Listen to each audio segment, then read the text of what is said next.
ಅದೊಂದು ಶಾಲೆಯಲ್ಲಿ ಬಹಳ ಮಕ್ಕಳಿದ್ದರು. ಅದಕ್ಕಿಂತ ಹೆಚ್ಚು ಮಕ್ಕಳಲ್ಲಿ ಪರಸ್ಪರ ದ್ವೇಷ ಬಹಳ ಇತ್ತಂತೆ.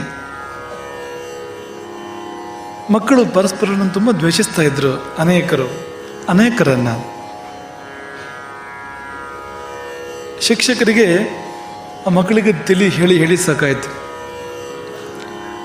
ಜಗಳ ಮಾಡ್ಕೋಬೇಡಿ, ದ್ವೇಷಿಸಬೇಡಿ, ಹೇಳಿ ಬೇಜಾರಾಯ್ತಂತೆ. ಕೊನೆಗೆ ಬೇರೆ ರೀತಿ ಹೇಳುವ ಒಂದು ಪ್ರಯತ್ನವನ್ನು ಅವ್ರು ಮಾಡ್ತಾರೆ. ಅದು ಭಾಳ ಚೆನ್ನಾಗಿದೆ ಅವ್ರು ಹೇಗೆ ಮಾಡಿದ್ರು ಅಂತ ಅನ್ನೋದು. ಒಂದು ದಿನ ಒಂದು ರಾಶಿ ಆಲೂಗಡ್ಡೆ ತರ್ತಾರೆ ಅವರು ತರಗತಿಗೆ.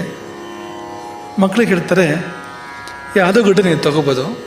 ಈ ಆಲೂಗಡ್ಡೆ ಏನು ಮಾಡಬೇಕು ಅಂದರೆ, ನೀವು ಯಾರ್ಯಾರನ್ನು ದ್ವೇಷಿಸ್ತಾ ಇದ್ದೀರಿ ಅವ್ರ ಹೆಸರನ್ನ ಆಲೂಗಡ್ಡೆ ಮೇಲೆ ಬರೀಬೇಕು.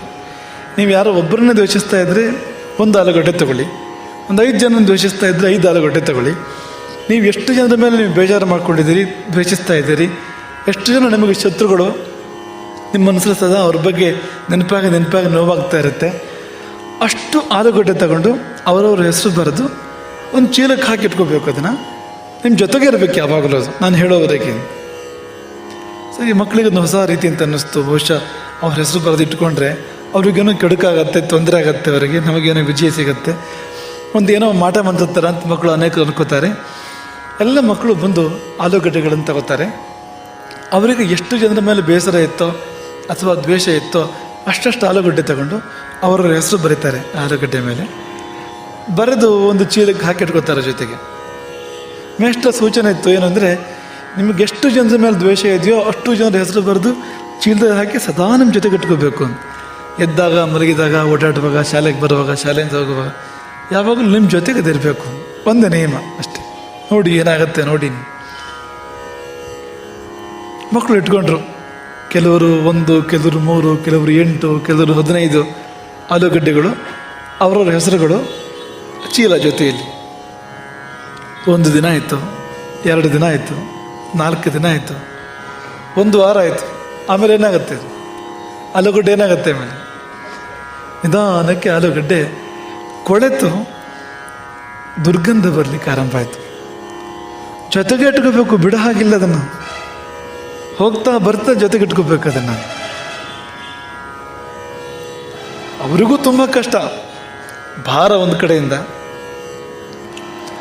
ಯಾಕೆಂದರೆ ಹೆಚ್ಚು ಜನ ಶತ್ರುಗಳಿದ್ದಾಗ ಹೆಚ್ಚು ಭಾರ ಚೀಲ ಅದು ಅಂತ. ಈ ನಮ್ಮ ಮನಸ್ಸಲ್ಲಿ ಎಷ್ಟು ಹೆಚ್ಚು ಜನ ಆಗದವರಿದ್ದಾರೆ ಅಷ್ಟು ಚೀಲ ಭಾರ. ದುರ್ಗಂಧ ಸ್ವಂತ ಸಹಿಸಲಿಕ್ಕೂ ಬಹಳ ಕಷ್ಟ, ಮತ್ತು ಸುತ್ತಮುತ್ತ ಇರೋರಿಗೂ ತುಂಬ ಕಷ್ಟ. ಅವನ ಹತ್ರ ಬಂದರೆ ಸಾಕು, ದುರ್ಗಂಧ ತಡ್ಕೊಳೋಕ್ಕಾಗದೆ ಕೊನೆಗೆ ಬಂದು ಗುರುಗಳ ಹತ್ರ ಹೇಳಿದರು, ಸಾಧ್ಯವೇ ಇಲ್ಲ, ಇನ್ನೂ ಸಾಧ್ಯ ಇಲ್ಲ.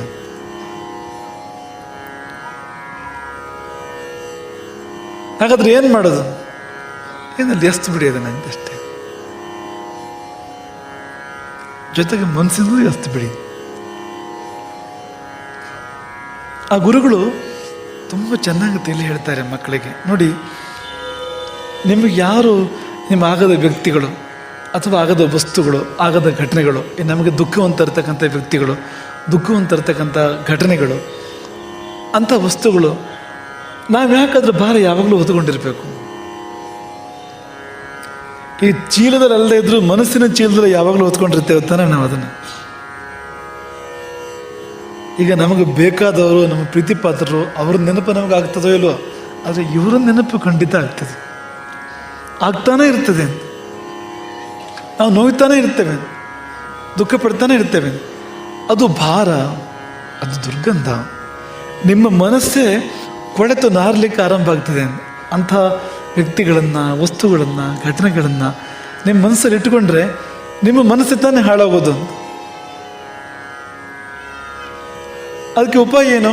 ಈಗ ಆಲೂಗಡ್ಡೆ ಕೊಳೆತು ದುರ್ಗಂಧ ಬರ್ತಾ ಇದೆ ಅಂದರೆ ಅದಕ್ಕೆ ಪರಿಹಾರ ಏನಂದರೆ, ಅದನ್ನು ದೂರ ಇಟ್ಬಿಡು, ಎಸೆದು ಬಿಡೋದನ್ನು. ಯಾಕೆ ಹೊತ್ಕೊಂಡು ಓಡಾಡ್ತಿ?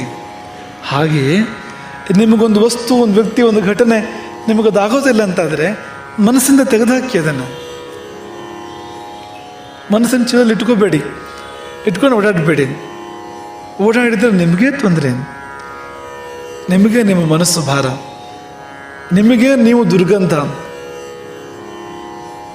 ನಿಮಗೆ ನೀವು ಒಂದು ಕಷ್ಟ ಹಾಗಾಗಿಬಿಡ್ತೀರಿ.